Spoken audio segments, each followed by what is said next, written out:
नमस्कार। आज हम कक्षा 12वीं की एक टॉपिक पढ़ेंगे, संबंध। संबंध के संबंध में पढ़ेंगे।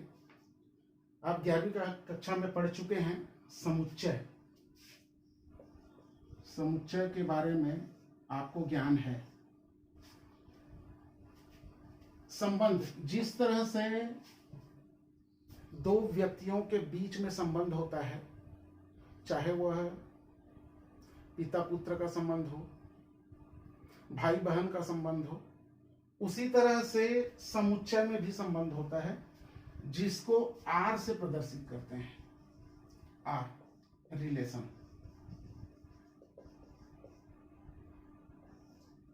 यदि समुच्चय ए का यदि समुच्चय बी के साथ में कोई संबंध है आर, तो उसको हम इस तरह से लिखते हैं। यदि समुच्चय ए बराबर दिया हुआ है 1 2 3 4 और समुच्चय बी दिया हुआ है 1 4 9 16 25 और आर परिभाषित है, आर कोई संबंध है समुच्चय ए का समुच्चय बी से एक संबंध है आर, जिसको इस तरह से परिभाषित किया गया है ए बी, जहां b is equal to a square है। ये एक संबंध है। संबंध का मतलब ये इस तरह से समझ सकते हैं आप कि किसी तरह का शर्त बताया जाएगा, वह शर्त ही उसका एक संबंध रहता है, और इस संबंध को हम क्रमित युग्म के रूप में लिखते हैं। मतलब यदि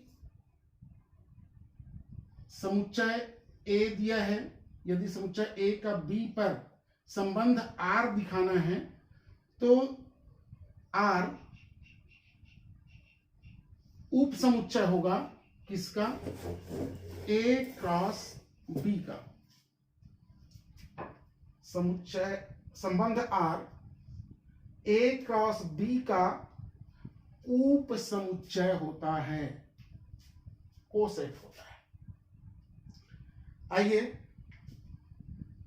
इसमें इसी उदाहरण को लेकर के और चलेंगे। मैं इसको मिटा करके फिर से आपको बता रहा हूं। यहां पर इसमें हम देखेंगे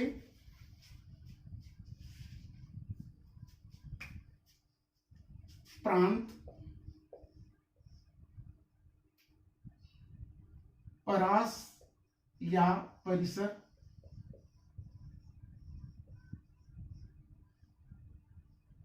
और तीसरा है सहप्रांत।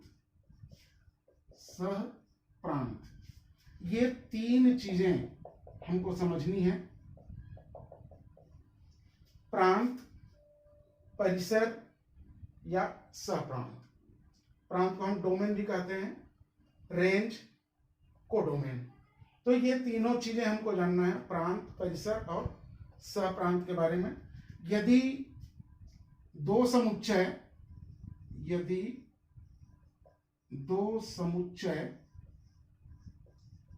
ए और बी है, यदि तथा समुच्चय ए का समुच्चय बी से संबंध आर है। अब हमको यहां पर बता दिया गया कि ए और बी समुच्चय के बीच में एक संबंध है आर, तो आर क्या होगा? आर उप समुच्चय होगा ए क्रॉस बी का। तो आर का प्रांत क्या हुआ? आर का प्रांत किसको कहेंगे? तो ए के जो अवयव होंगे, ए के जो अवयव होंगे या आर का एक्स अवयव, उसको हम आर का प्रांत कहते हैं। ए का जो अवयव होगा क्रमित युग्म के रूप में, हम एक उदाहरण से समझते हैं। हमारा एक सवाल है, मान लेते हैं, मान लो ए बराबर एक कोई समुच्चय है जिसके अवयव 2, 3, 4, 5, 6, 7, 8 और 9 है, में परिभाषित संबंध आर है। इस पर परिभाषित संबंध आर है, जहां आर कैसा परिभाषित किया गया है? एक्स वाई के क्रमचय के रूप में होगा, जहां एक्स अवयव है ए का और एक्स वाई का भाजक है, एक्स वाई का भाजक है। तो इसको समझने के लिए यहां पर निकालना हमको क्या है? ए क्रॉस ए। ए क्रॉस ए हम पहले निकालेंगे, तो इसको हम लिखते जाते हैं। क्या क्या होगा ये हमको लिखना है। तो ये हो जाएगा ए क्रॉस ए में एक समुच्चय होगा, ये भी 2, 2, 2, 3, 2, 4, 2, 5, 2, 6, 2, 7, 2, 8, 2, 9, इसी तरह से 3, 2, 3, 3, 3, 4, 3, 5, 3, 6, 3, 7, 3, 8, 3, 9। फिर इसी तरह से हो जाएगा 4, 2, 4, 3, 4, 4, 4, 5, 4, 6, 4, 7, 4, 8, 4, 9। इसी तरह से हो जाएगा 5, 2, 5, 3, 5, 4, 5, 5, 5, 6, 5, 7, 5, 8, 5, 9। फिर हो जाएगा 6, 2, 6, 3, 6, 4, 6, 5, 6, 6, 6, 7, 6, 8, 6, 9। फिर हो जाएगा 7, 2, 7, 3, 7, 4, 7, 5, 7, 6, 7, 7, 7, 8, 7, 9। फिर हो जाएगा 8, 2, 8, 3, 8, 4, 8, 5, 8, 6, 8, 7, 8, 8, 8, 9। और उसके बाद हो जाएगा 9, 2, 9, 3, 9, 4, 9, 5,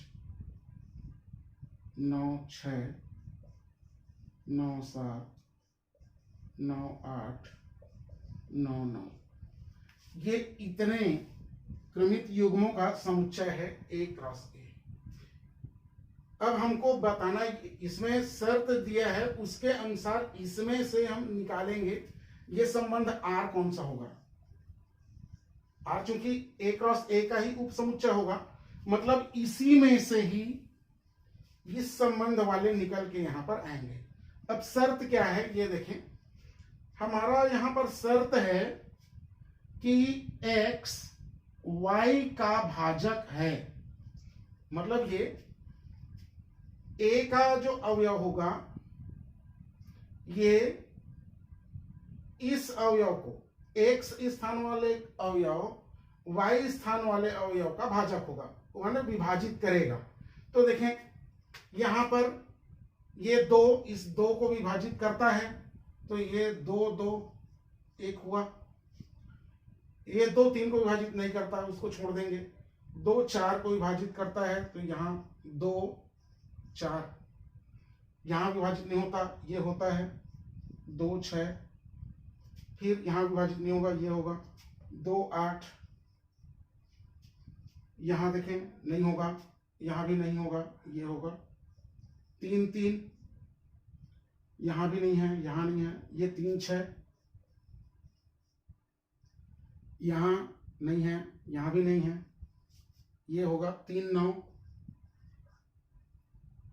ये नहीं है, ये भी नहीं है, ये आएगा 4 4। नहीं होगा, नहीं होगा, ये भी नहीं होगा, ये होगा 4 8। हमको देखना ये है कि प्रथम अंक जो है दूसरे अंक को विभाजित करता है। यहाँ नहीं है, यहाँ भी नहीं है, यहाँ भी नहीं है, यहाँ भी नहीं है, यहाँ है 5 5। नहीं है, नहीं है, नहीं है, नहीं है, यहाँ भी नहीं है, यहाँ भी नहीं है 6 6 6 6। यहाँ नहीं है, यहाँ नहीं है। 7 वाला देखें 7 7, इसको विभाजित नहीं करता। 8 वाला देखें, ये विभाजित नहीं करते हैं, ये आ जाएगा 8 8 8 8। और उसके बाद हो जाएगा ये देखें 9 में, तो यहाँ 9 9। इन दोनों समुच्चयों को लेकर के जो संबंध R है वह है ये, जिसमें अवयव आए 2 2 2 4 2 6 2 8 3 3 3 6 3 9 4 4 4 8 5 5 6 6 7 7 8 8 9 9। तो यहां पर को आप देखें तो ये जो R का प्रांत होगा, R का प्रांत ये होगा x अवयव। प्रथम स्थान पर जो होगा वो R का प्रांत है। तो यहां पर देखें 2 है, प्रांत होगा 2, यहां भी 2 है। 2 बार बार नहीं लिखते हैं एक समुच्चय में, इसलिए एक ही बार लिखेंगे। 3 4 5 6 7 8 और 9, ये R के प्रांत हुए।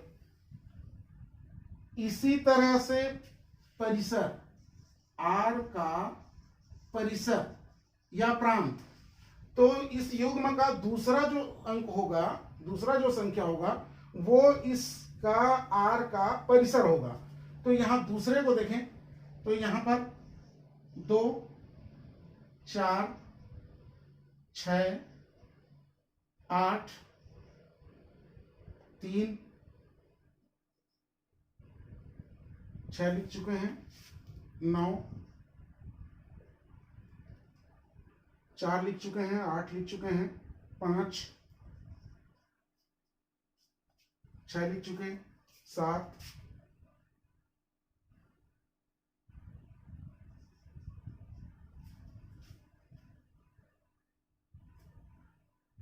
8 लिखा चुका है, 9 भी लिख चुके हैं। तो इस तरह से R का जो परिसर होगा वो 2 4 6 8 3 9 5 7 होगा। अगर क्रम से लिखें, वैसे समुच्चय में क्रम से लिखना कोई आवश्यक नहीं होता है।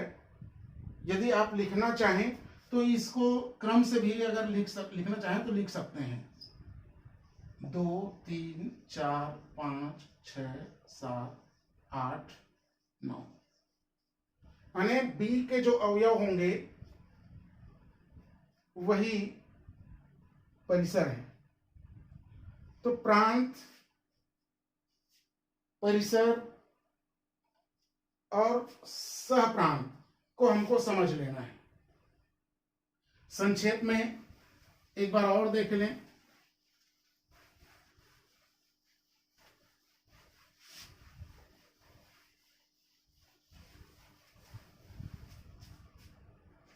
यदि आर कोई संबंध है ए से बी में, तो आर का प्रांत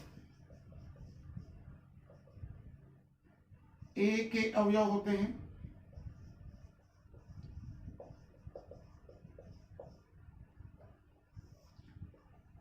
ए बिलोंग्स टू ए,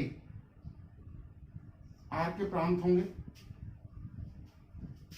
यदि आर को इस तरह से संबंधित किया जाए, आर ए बी, जहां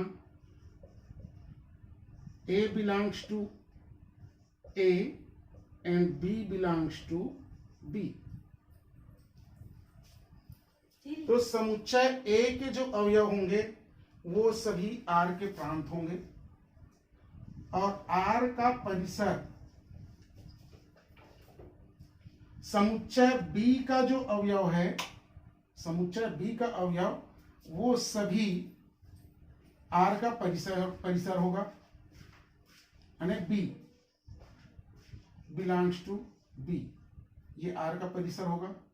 और आर का सहप्रांत समुच्चय बी को आर का सहप्रांत कहते हैं। इस तरह से किसी भी संबंध को यदि परिभाषित कर रहे हैं आर से, तो उसमें प्रांत, परिसर और सहप्रांत को समझना अनिवार्य है। ऐसे ही आप अन्य सवालों को करते जाइए, आपको स्पष्ट समझ में आ जाएगा कि प्रांत, परिसर और सहप्रांत क्या है।